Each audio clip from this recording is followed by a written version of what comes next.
This is chapter 35. Jacob returns to Bethel. Then God said to Jacob, "Go up to Bethel and settle there, and build an altar there to God, who appeared to you when you were fleeing from your brother Esau." So Jacob said to his household and to all who were with him, "Get rid of the foreign gods you have with you, and purify yourselves and change your clothes. Then come, let us go up to Bethel, where I will build an altar to God, who answered me in the day of my distress, and who has been with me wherever I have gone."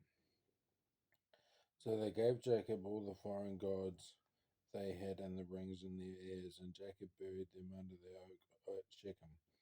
Then they set out, and the terror of God fell on the towns all around them, so that no one pursued them.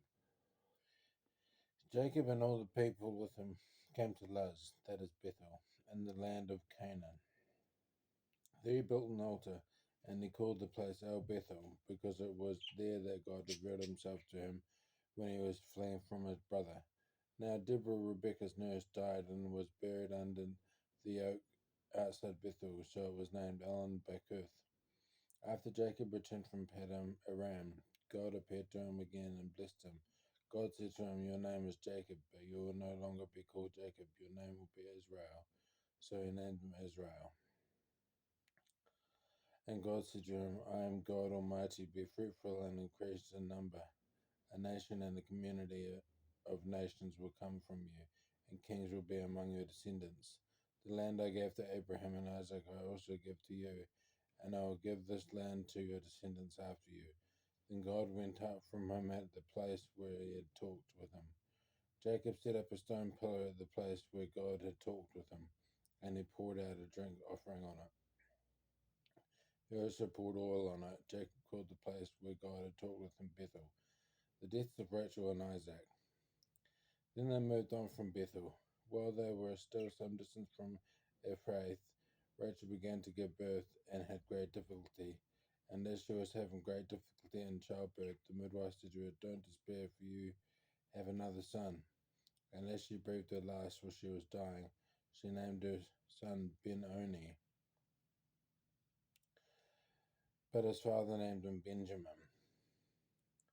So Rachel died and was buried on the way to Ephrath, that is Bethlehem.